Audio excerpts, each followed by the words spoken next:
Well, thank you for that warm reception. Lieutenant Governor Brian Calley, Speaker Tom Leonard, Senate Majority Leader Arlen Meekoff, House Minority Leader Sam Singh, Senate Minority Leader Jim Ananich, members of the Supreme Court, members of the Court of Appeals, Attorney General Bill Schuette, Secretary of State Ruth Johnson, our members of Congress here tonight, the Consul General of Canada and the Consul General of Japan, my cabinet, ladies and gentlemen of the legislature, fellow public servants, the citizens of Michigan, and my family. Thank you for the opportunity to be with you tonight to talk about the state of the state. Before I begin the body of the state, let me talk about three special items to mention. First, I'd like to recognize First Lieutenant Cody Cass and Staff Sergeant Michael Beatty. They actually took military leave to march across the Upper Peninsula in recognition of suicide awareness for military members. While they are unable to join us tonight, I want to thank both of them for their service, sacrifice, recognition of the struggles that too many of our military members face. Let's give them a round of applause for walking across the entire UP.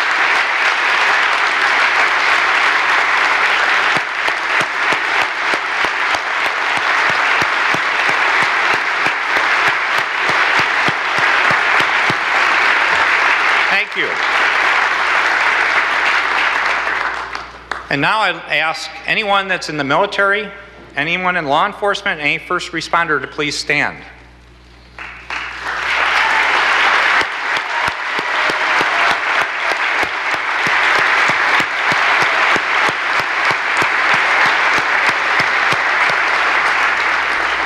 And now I'd like to ask for a moment of silence to recognize the deceased members of our military, law enforcement, and first responders that we've lost in the last year and we've lost in the history of our state.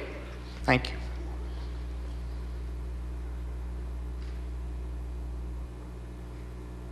Thank you. Now I'd like to give special recognition to a group that's been doing good work that has an exciting event coming up that I'm looking forward to participating in. I'd like to recognize the Michigan Legislative Black Caucus as they unveil the portrait of William Webb Ferguson, the first African American to serve in the Michigan House of Representatives. The unveiling will be here on February 28th, right here at the Capitol. And Representative Ferguson served from 1893 to 1896, and his will be the first portrait of an African American to hang in the state capitol, long overdue and well deserved. Thank you very much for that opportunity.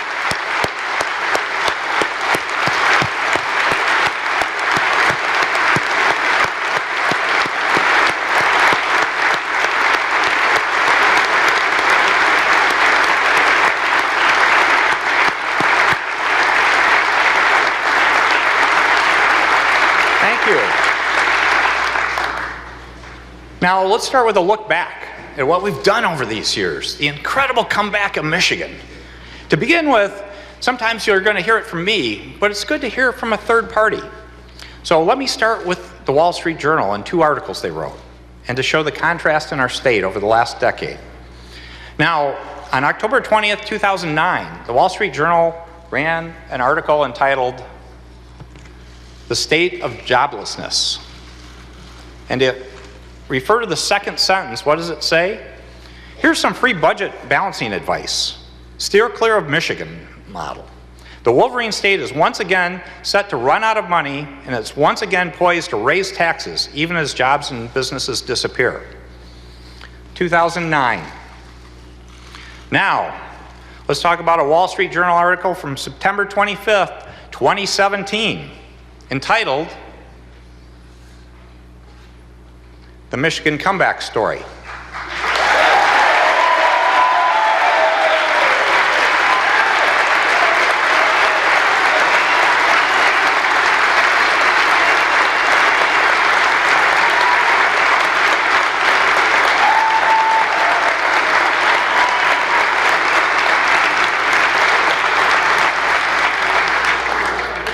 The first paragraph of that article reads, "As Washington begins to debate tax reform in earnest, states can provide instructive policy lessons for better and sometimes worse. See the fiscal crack-ups in Connecticut and Illinois. Michigan, on the other hand, offers a case study in the pro-growth potential of business tax reform. Folks, we're back, and we're only going to keep going up.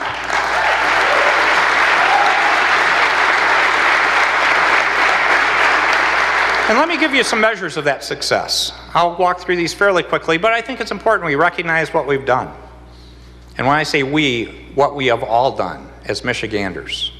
First of all, private sector job creation. We've created over 540,000 private sector jobs. We rank #1 in the Great Lakes states, #6 in the nation. And to put that number in perspective for you, that's more than the populations of Grand Rapids, Warren, Sterling Heights, Marquette, Traverse City, and Muskegon combined. That's how many jobs we've created.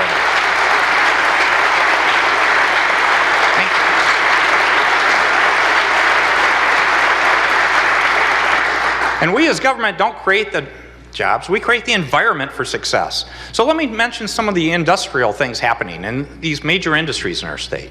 Manufacturing, we're back there. We're #1 in the nation in the creation of manufacturing jobs. Our auto industry is making a huge comeback. They're reconsolidating in Michigan.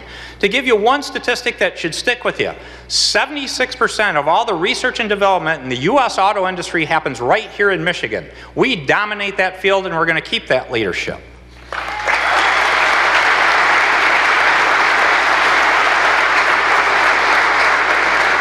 Our agriculture and food industry. We have the second most diverse ag industry in the nation, and we should be proud of that. It's grown to a $100 billion industry. And to pick one illustration to show the kind of growth and potential is the Michigan wine and hard cider industry. I know some of you like that industry. To give you an idea in terms of economic impact, the economic impact of that industry is now $5.4 billion annually, up from $300 million in 2005. Think about that growth. And very importantly, as part of agritourism, we had over 1.7 million visitors to our wineries in the last year. So get out there and check out those grapes.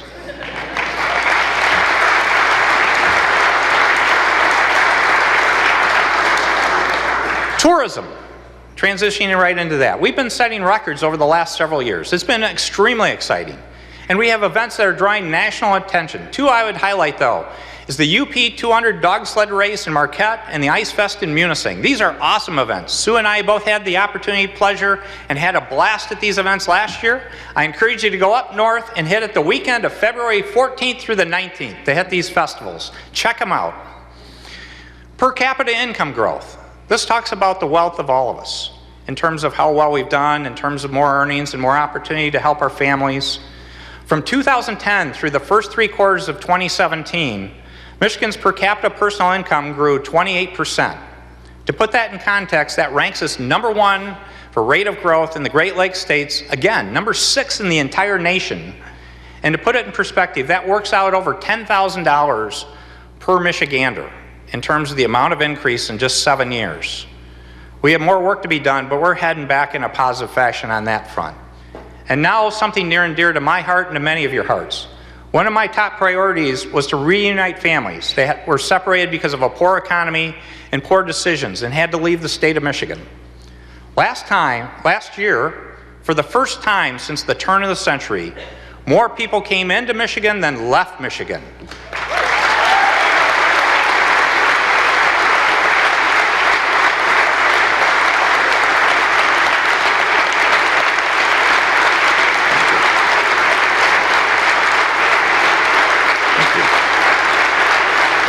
Thank you.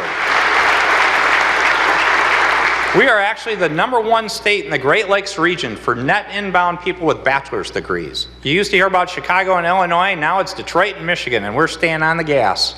And let me share a story with you. This is a great story. This is about a fabulous young woman from California, Kristen Hope. She grew up in California. She went to college in San Francisco.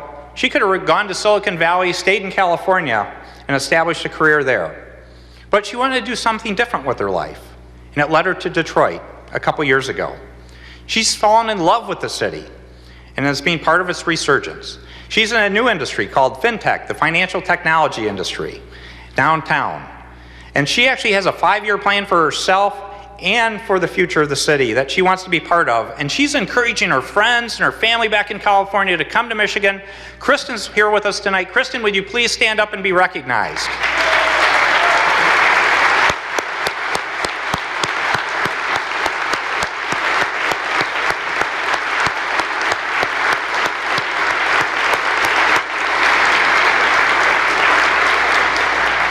Thank you, Kristen.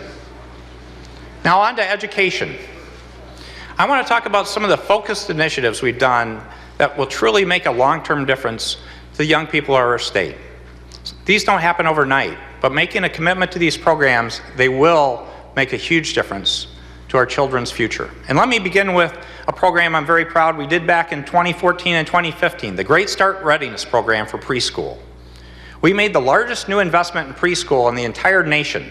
We more than doubled the amount of openings we have for economically disadvantaged kids from 28,000 to 64,000. We are going to give these kids a brighter future. Related to that, the next step up the tier, we did some great legislation in 2016 on pre-3 reading. It's not just about third grade reading, it's about pre-3 reading. You learn to read through third grade. To be a successful learner after that, you have to have that ability to read.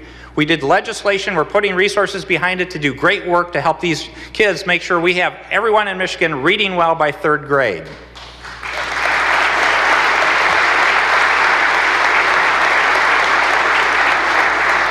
Going to the other end of the spectrum, early middle college.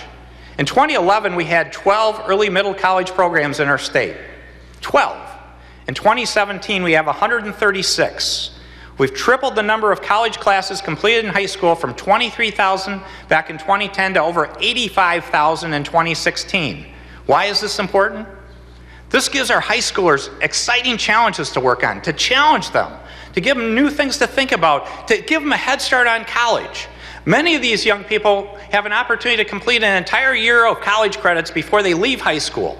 Not only does that give a head start on college, that saves a whole year of college costs. That's the best way we can help have affordable education for people, is give them an opportunity to learn in high school and not wait. Let them flourish.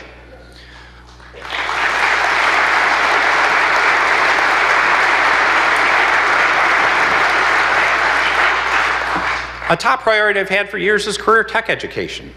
I've made it one of my missions to say we need to end the discrimination towards people who have made a career in the skilled trades.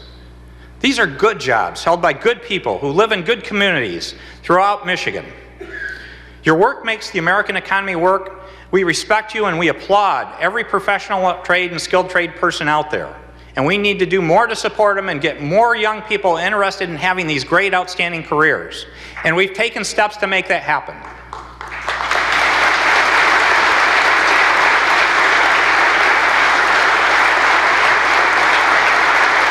Thank you.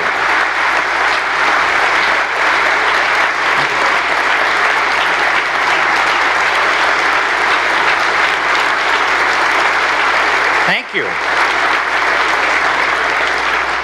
In 2015, we made $50 million in grants to our community colleges for capital equipment. I personally visited many of these colleges. These community colleges did fabulous work. They did partnerships with employers on new equipment, and they made a process so you could get trained on this equipment and walk right into a well-paying job. That's the way the system should work. This last year, we did the Career Pathways Alliance, which is about a public-private partnership to bring education together with private industry to say, we can do more. We now have over 120 alliance members, including employers and educational institutions.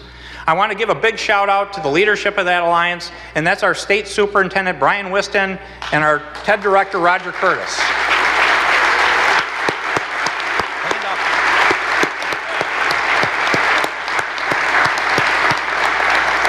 As part of this process, we've done some great legislation.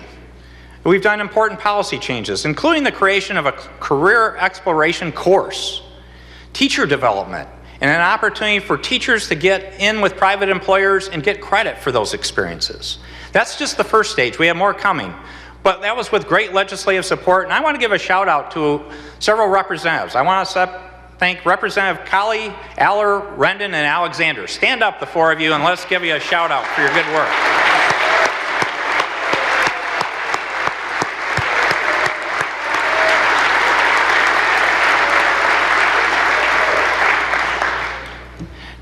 one of my favorite programs, you've heard this before, is First Robotics. This is an after-school program that takes place from elementary school through high school, but in particular the high school programs. First Robotics is we have over 500 high school teams. To give you a point of reference, we have more teams than California and New York combined. We are the leader in this field, and you can see what this can do when I talk about this next story. I want to tell you the story about Jeremiah Nelson. Jeremiah is only a couple years old. He has the most serious form of spina bifida, and he can't crawl or walk. But he had an early on mentor that went out and found two robotics teams, two FIRST teams, the Petoskey Paladins and the Central Lake Trobotics. What did they do? They customized a car for Jeremiah so he can get around and interact with other kids. Now, there's no manual to do this. This is unique work. They just said, we're going to do this. And they build him a cool robotics car. And it's changing lives. It's changing their lives for doing this kind of work to help Jeremiah. It's changing Jeremiah's life. And it's showing all what we can do, what these young people can do when we just provide the form and the elements for their success. And it's great. Tonight we have a special guest. Let's open those doors and let's welcome in Jeremiah, his mom Danielle, his dad Stacy, his brother Samuel.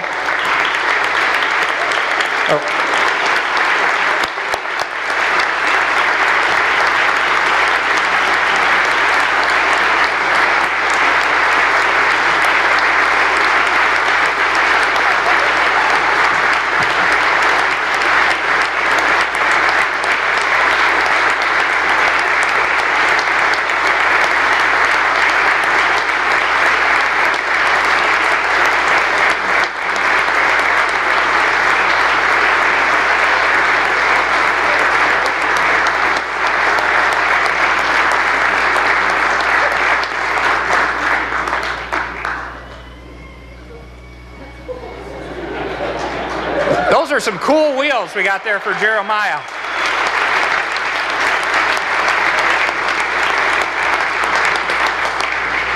And my family will tell me when we're done, Jeremiah is probably a better driver than I am today.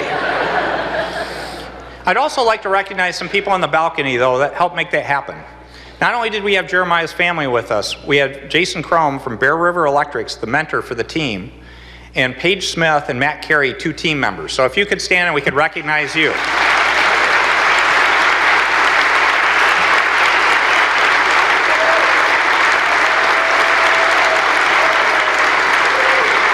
Thank you.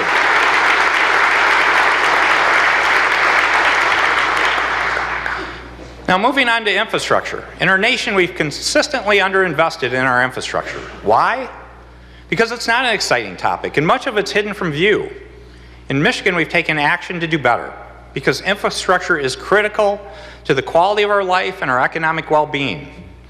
In 2015, we passed legislation providing for $1.2 billion more for roads and bridges, while also providing $200 million in lower and middle income tax relief with the homestead property tax credit. Not only will we keep this pledge to accelerate this spending, but I'm going to ask for additional budget dollars to go even faster in this next year's budget. We can do even better than what we've already committed. Let's improve our infrastructure with roads and bridges and make an investment to get rid of those potholes.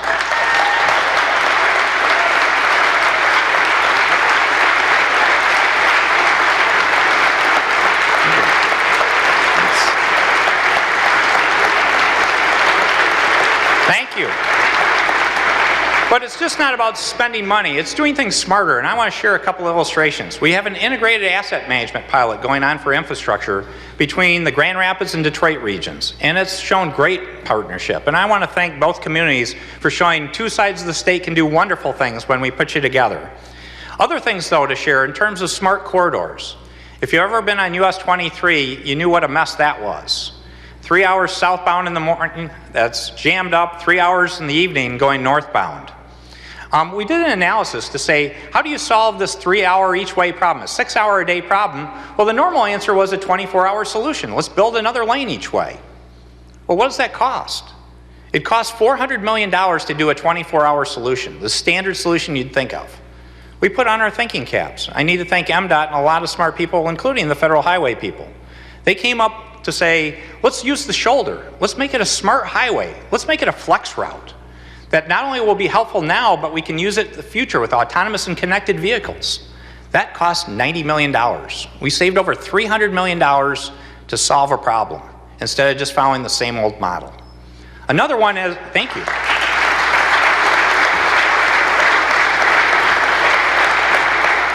Right now we have a public-private partnership opportunity out for I-75. We're talking about, we've been working on that project for several years. The projection, it was going to take decades to get it done. By doing this P3 bid, we believe we can reduce that time frame by an entire decade. Just think what a decade without construction work going on I-75 would mean to our entire economy, let alone the people living along that corridor. That's the kind of work we're doing. And then a personal favorite. You've been hearing about this one for a long time in terms of my state of the state, the Gordie Howe International Bridge. We have a wonderful working partnership with Canada. We need to say thank you for Canada for the financing. They've been awesome partners. But 2018 is going to be a big year. The contract with the builder will be signed and the groundbreaking will occur. I'm looking forward to joining with our Canadian partners this summer in starting construction right here in Detroit on the Gordie Howe International Bridge.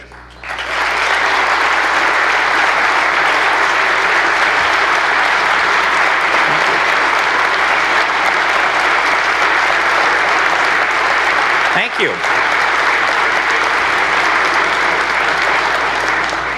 And we have a very special guest here tonight that I want to recognize from Canada. It's great we have the Consul General who does a fabulous job, but we have a high-level minister from Canada, essentially equivalent to one of our cabinet secretaries. So it is a special treat, and our primary partner on the bridge project. So I'd ask him to stand, but ask we all give a great shout out and thank you to the Honorable Amarjeet Sohi, the Minister of Infrastructure and Communities for the Government of Canada. Minister Sohi.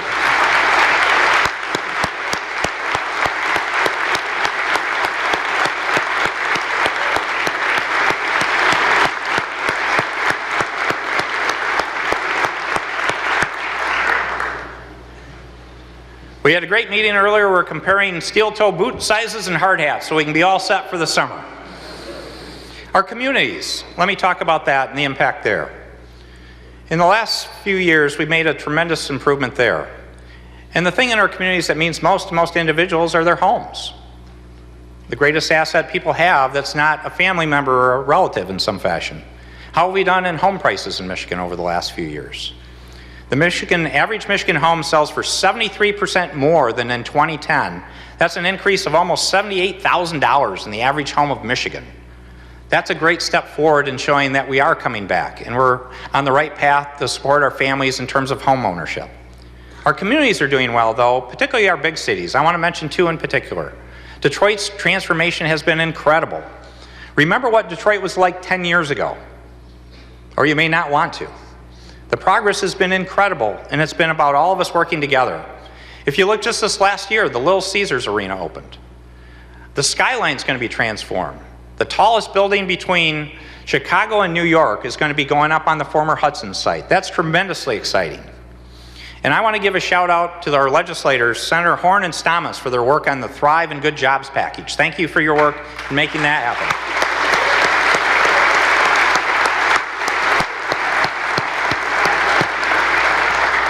But the neighborhoods also have exciting things. One neighborhood project in particular is in the Fitzgerald neighborhood. They have a great program called the Fitz Forward program. It's about holistic neighborhood development with over 300 revitalized parcels, a new public park, greenways, a food ecosystem, green infrastructure, and local work development opportunities. That's what we need to be doing in the neighborhoods of Detroit to go along with exciting things in the downtown. Now let me speak about Flint. And I want to thank Pastor Hawkins for his invitation tonight. Thank you, Pastor. In Flint, we continue to see good water results, and we're continuing the replacement of lead service lines. The city recently completed its third 6-month period with great water test results at 6 parts per billion. That's comparable to most other Michigan cities, so the water has improved dramatically. But we're continuing to work hard in terms of educational efforts and health efforts to help young people and all people in Flint in particular. And we need to do more statewide. We're going to continue to work on having the right lead and copper rule that can be a role model for the rest of our country. But I'd also like to highlight in Flint some great economic development achievements going on and how we're all partnering together in teamwork to bring jobs to Flint. And I want to thank some great companies. Lear has brought over 400 new jobs to Flint recently. General Motors just announced a new engine coming to be built in Flint. A fabulous project, if you haven't been there yet, is the Ferris wheel building. It's about entrepreneurship and innovation, and it won a top award as one of the 6 most impactful economic development projects in the entire country. So we're seeing progress there.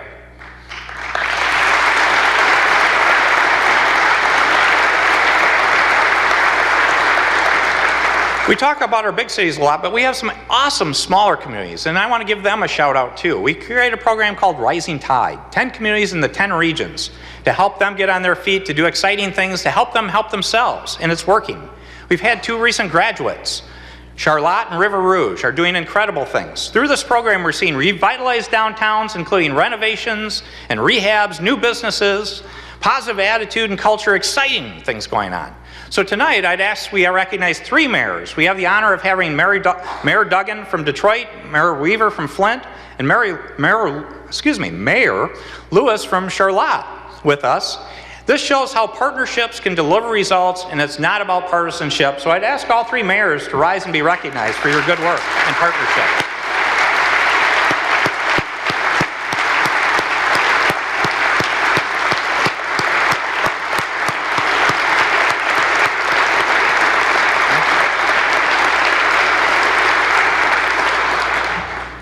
Quality of life. Quality of life extends beyond communities to both wonderful items that can be enjoyed by all, or items of health, welfare, or challenges we face in certain groups. And we've made great progress in many of these areas, but we still face some challenges. First of all, quality of life, Pure Michigan funding. We've increased it by 36% over the last few years. One example of success, though, is in the last 3 years alone, non-resident daily passes at our state parks in the UP have increased 58%. It's becoming a destination around the world because of that investment we made. To go with it, though, it's about the Iron Belt Trail I'd share with you. It's something I announced a few speeches ago. In 2012, we started it. It's going to be the largest statewide trail in the entire nation. To give you an idea where we're at is we have over 1,300 miles already finished. The goal will be 2,000 miles of trails for hiking and biking in Michigan. We're going to show the rest of the world that if you want to have great recreational opportunities, in addition to having the best lakes in the world, we're going to have the best trails that go with them. Arts and culture. Well,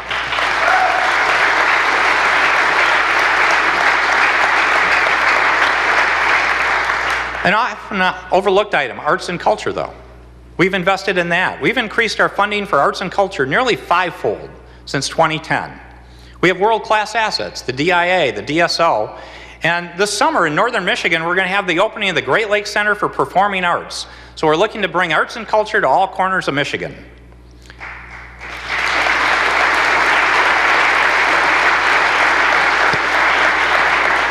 Healthy Michigan. Healthy Michigan is a program that I'm very proud of because it's saving lives. We have 675,000 Michiganders in Healthy Michigan. They're getting life-saving treatment. 80% are getting annual physicals, and they're avoiding ER visits. This is the right way to help people. Let's prevent those major illnesses. Let's give them an opportunity to hold a job. And it's making a difference in lives and well-being throughout our state. We should be proud. Let's keep it up.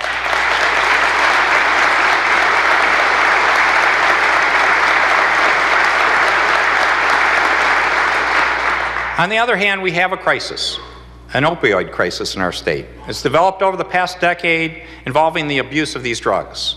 We've seen dramatic increases in addiction and overdose deaths in the last several years. As a state, we've been very active in addressing this terrible situation, but much more remains to be done. I want to start by giving a shout out to leadership on this front.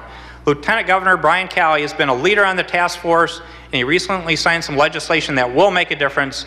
To that and our legislative partners, I say thank you to the Lieutenant Governor and our legislators for making this happen. Thank you.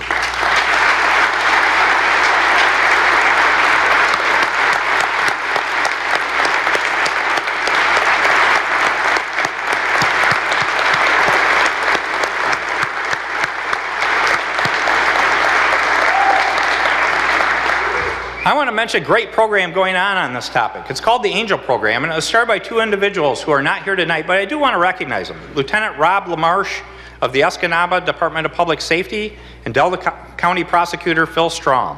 What is this program? It's been a success there, and it's all about really saying you can walk into a police facility, a Michigan State Police post, and say you need help. They have an addiction. And the goal isn't to arrest you, but to get you counseling, to get someone to make your life get back on track. And that's where the angel comes in. When you walk into one of these places, you'll be assigned an angel. And that angel will help you get your life back together, hopefully. And it did so well up in Escanaba and that part of the state. I want to thank the Michigan State Police for doing it statewide. We've rolled it out across all of Michigan, and I can tell you we've saved lives already.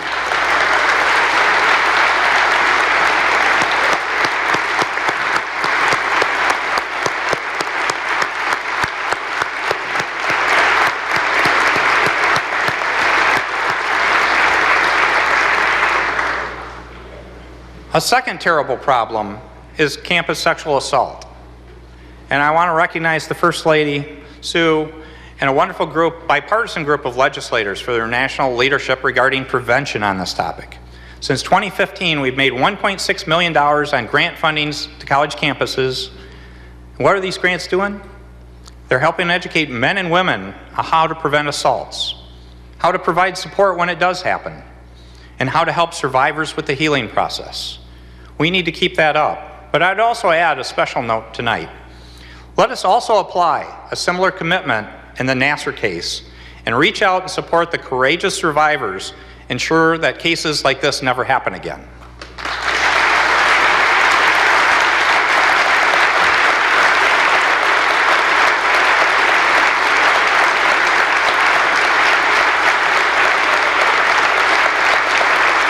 Thank you. Now let me share another success area though, and this is an area of success you would not normally expect to hear from, but they're doing wonderful work and we should be proud of them, and they don't get enough accolades, and I hope you really stand up and give them a big cheer tonight, and that's the Michigan Department of Corrections. They're transforming how our prisons are working in terms of making us all safer and giving opportunity to the returning citizens that are part of that process. In March 2007, there were 51,554 people in our prisons. That was the all-time high. In September 2017, the population fell below 40,000 for the first time since 1993.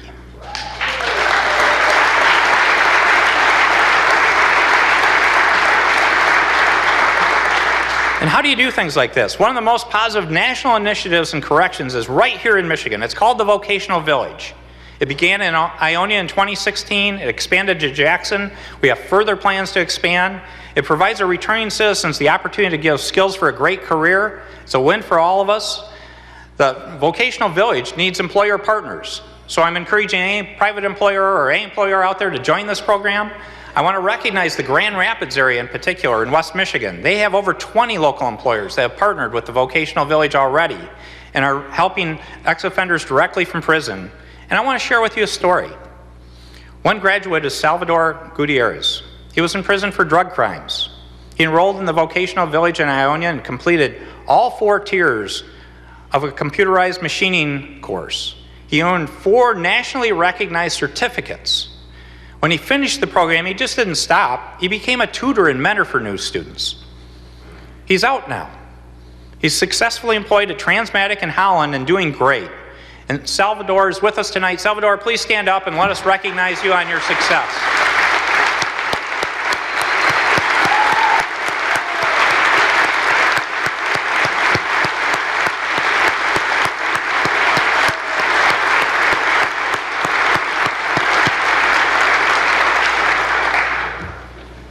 A couple other groups I want to recognize and good things we've done. Our seniors, the Silver Key Coalition, the partners I've had. Every year we've been delivering almost 500,000 meals more to the homes of seniors than we did in 2011. And then our veterans. We needed to do more. We were behind. We were actually ranked 53rd out of 50 at one point when I first became governor in some veteran metrics. That's embarrassing and that's wrong. If you look at our veterans today in terms of benefits they're receiving, we worked with them to increase the level of benefits received by all veterans, and on average they're 40% higher than they were when we took office. In addition to that, we've created veteran-friendly employer programs to help them get jobs. And we have a success story here tonight I'd like to recognize. Kyle Jastrin was hired through the Roush Veterans Initiative Program. He started as a program manager. He's been there for more than 3 years. He's gotten promoted. He's a general manager now. He's hiring other veterans into Roush. He's working on his MBA at the U of M, so he can one day hopefully be on an executive team at Roush. We're proud to have Roush as a gold-level, veteran-friendly employer, and it's one of 150 Michigan employers that are in this program, and I encourage more to join. But we have Kyle with us tonight. Kyle, please stand up and be recognized.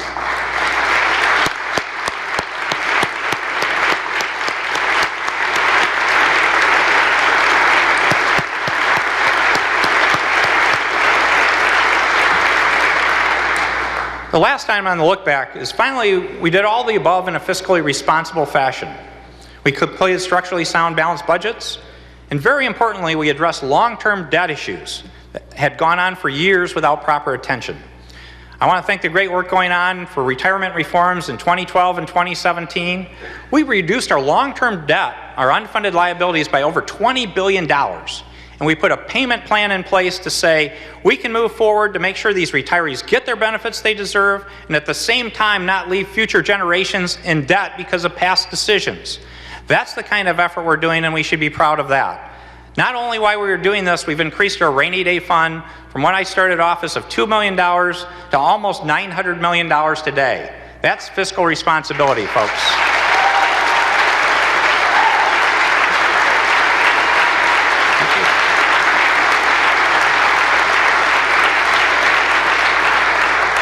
Now, we're not going to rest on the laurels of the past. Let me talk about what we need to do in the next year and beyond. I've got 6 items to talk about: mobility, talent, education, infrastructure, fiscal responsibility, and civility. Mobility. We are the world's leader in mobility. And what is that? That's the convergence of the auto industry and the IT industry, the electrification of vehicles, all these exciting things you hear about. They will transform the world. And to be blunt, you'll hear about Silicon Valley, you'll hear about other places. The world's leader is Michigan. And we're going to keep up that role, and we're going to stay on the gas. And why do we care? It will transform the world in the sense that it's going to save lives. Most accidents are caused by human error. It's going to create opportunity for people that are seniors, for people with disabilities, for people with economic issues. They will be able to travel and do things they were never able to before.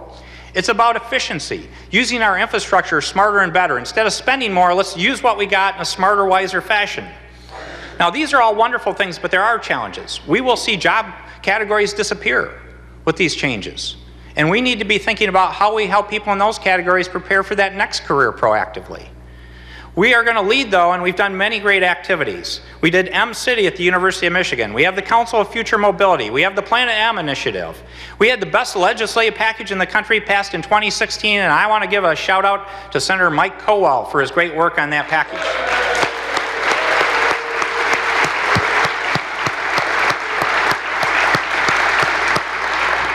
We have more activities coming, though.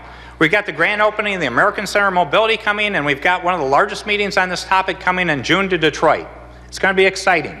And come see this stuff. Join us. Now, to go with that, though, the number one priority, I believe, is talent. We can do more to get people career-connected to wonderful careers. And we can do it faster and better than we historically have because of changes in how the world's going to operate. In February, I'm going to roll out the Marshall Plan for Talent. This is going to lay the groundwork for a new way of producing talent in Michigan. It will lead the world in this thought process.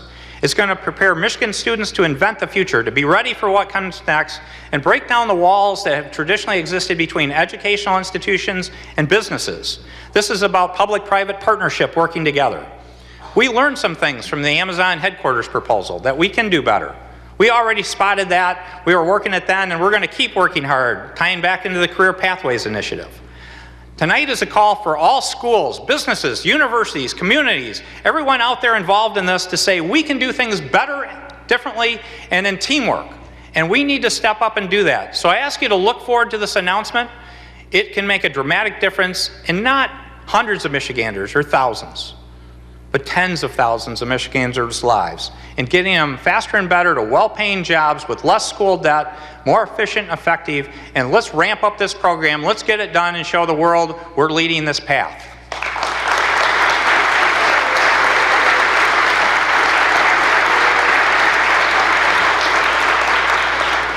In education, though, we've made huge investments in education. To give you an idea of reference point, in fiscal year 18, K-12 appropriations reached a record. They're $1.6 billion higher per year than they were in 2011. But that's not just enough. We've helped address the retirement reforms, pension liabilities, all those topics. Now we have more money to invest in school operations. So in light of that, when I do the budget coming up in the next 2 or 3 weeks, I'm going to be proposing the largest increase in the basic per pupil student foundation allowance in the last 15 years. Let's invest more in education and the operations of our schools.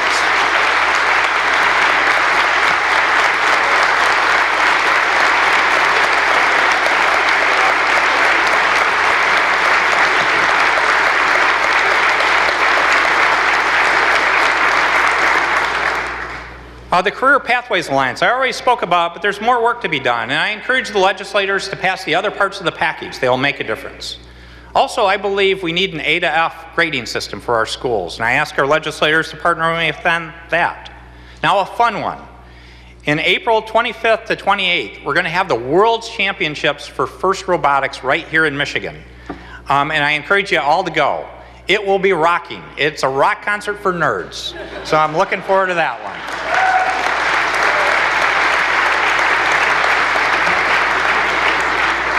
Back to infrastructure again. We need to do more in the future. We've done a lot, but we can't stop, particularly our environment. So on Monday through Friday of next week, each and every day, I'm going to roll out a new major initiative on the environment or infrastructure. And to give you the list of what those topics are, I'm not going to spend a lot of time tonight, but I want you to know we're putting markers out there to say we need to invest more. So I'll go through this list of 5. First of all, rural broadband. We need broadband access in every corner of Michigan. It's critically important to bring back our smaller communities. It's about economic engines of these communities and great places to live. We need to do something about Clean Michigan Initiative. It was a bond issue in '98. It passed by 63% of the public voting for it. It was $675 million. We spent all that money, and we still owe 10 years plus on the bonds. We can come up with a better initiative to keep going and do it in a way where hopefully we don't leave our kids in debt after we've spent the money. Third, recycling. This has probably been one of the most disappointing initiatives I've had in my time as governor. We got complacent. We thought we did the deposit law, so we were doing great on recycling. We're behind. We're half the national average on recycling. We have to do more. It's for our own good, and it's for the well-being of our society and our world. Invasive species, the Asian carp. I'm going to have a day calling on how do we prevent that? And we've been working a partnership agreement with the Great Lakes states and the provinces on how we can come together to make an investment in Illinois at Brandon Road Lock to help keep those carp out. We've had too many studies, we've had too much talk, we have not had enough action. Enough is enough. If the federal government isn't going to do it, or they're not going to do it, let's get together as Michiganders and invest where we need to protect the Great Lakes.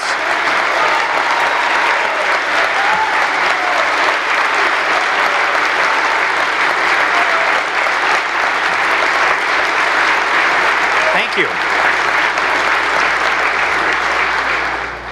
I have a water infrastructure initiative to talk about our aging infrastructure there. We need to do more.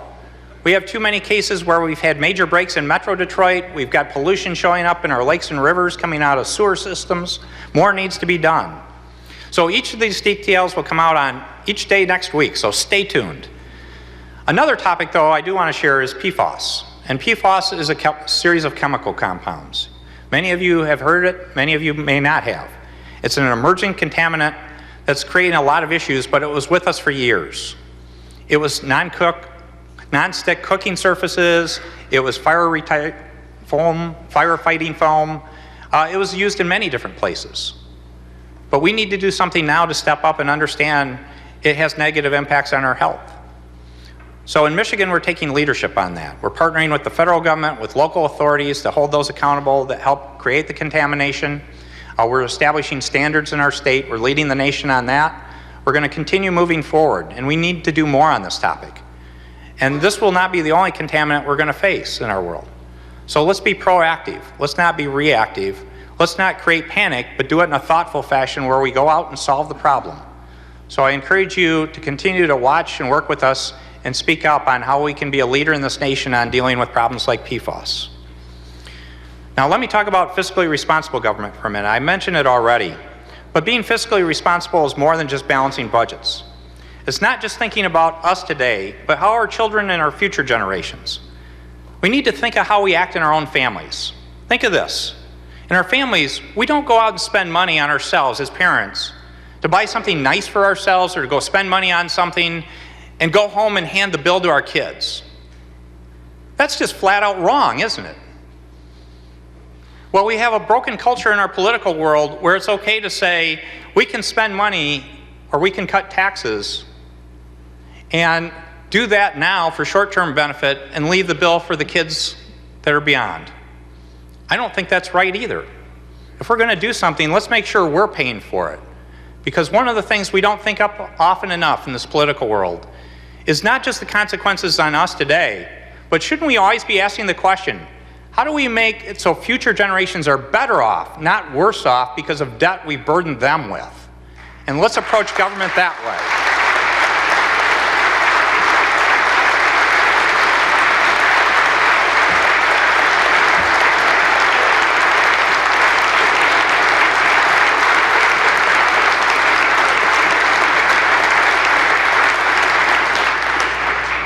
We inherited one of those, and that was those unfunded liabilities I mentioned to you about. That had gone on for decades. We inherited $65 billion. We did reforms to deal with $20 billion. We put a payment plan in place, so by 2038 it'll be paid off. Literally, it'll free up billions of dollars then to support programs for those kids of the future. Shouldn't we stay on payment plans like that, and shouldn't we make sure that we're adding to future generations rather than taking away from them? Now, the last topic I want to talk about on this group was civility. And I admit, I'm getting on my soapbox here. I believe the greatest threat to the future of our nation is ourselves. And the current environment of people fighting with one another, whether it be partisanship, whether it's ideology or other issues. If we can't get along with ourselves, how can you be great? How can you maintain that status? We need to start acting like a family more. We need to be using that as our role model. One of the warning signals I'll tell you, if you hear someone running for office, and this is my personal view, and they talk about fighting, the red light should be flashing. Who are we fighting with? Ourselves. That's not right. Fighting does have a role. It was on the beaches of Normandy, not the beaches of Lake Michigan. We need...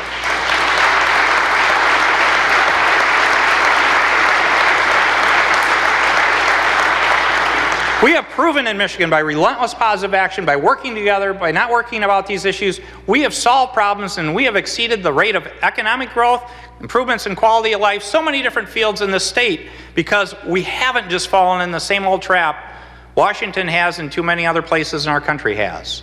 Let's stand up and be proud.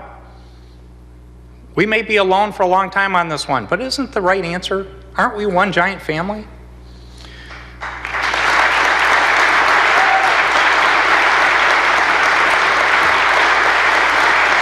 So let me start wrapping up, and I want to thank all of you. I want to thank the people of Michigan for this opportunity.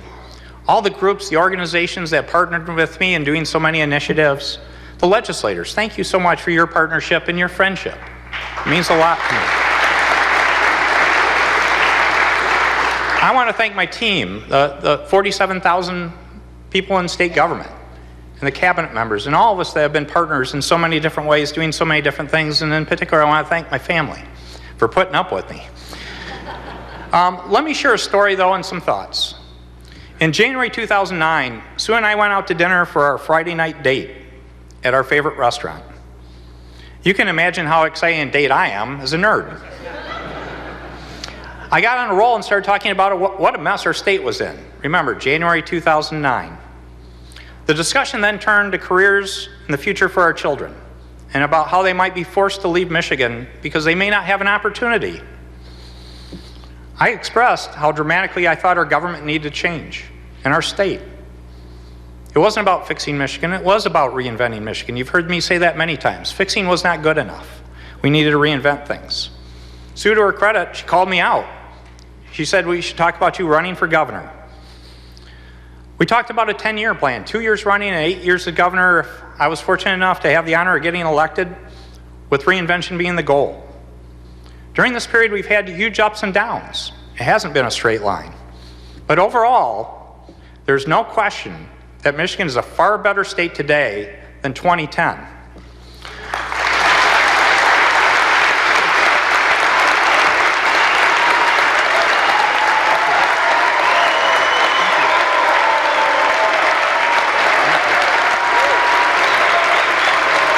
Thank you.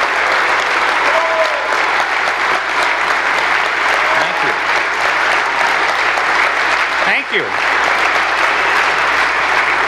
Not only do we have most of our kids staying now, but many are returning, and kids with no prior connection like Kristen are coming to Michigan. On a personal note, though, and I am taking some editorial license, I'm proud to report that our kids are doing well here. Jeff's getting married to Blair, a wonderful young woman, and it will be a union of a Wolverine and a Spartan.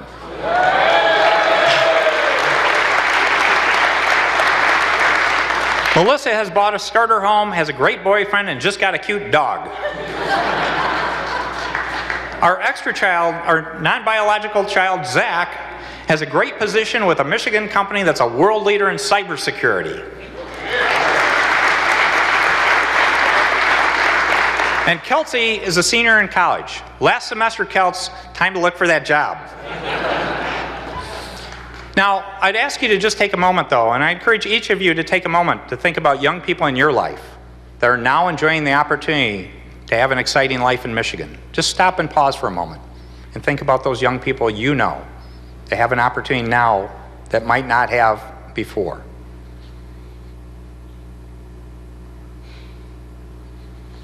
Thank you. Now, I'd like to end with a couple other comments. Tonight just isn't about looking back, but looking ahead. Let me give you my commitment to work hard through the last day of my term. It's an honor and privilege to serve you. Tonight, I'm also going to take the privilege of sharing some advice for the future. Succeeding generations of leadership and citizens need to stay the course and continue the work we've started. Each and every succeeding year can be better for decades to come if we continue the path we've created through the partnerships we've made over the last few years. It will require certain things, though. It will require us to solve real problems with real solutions rather than forcing partisan or ideological solutions on one another. It will require us to act with relentless positive action and not spend time assigning blame or worrying about credit. It will require our leaders to act more like a family than politicians. Let's make our positive progress of the last few years continue for the next few decades. Thank you. God bless Michigan and the United States of America. Thank you.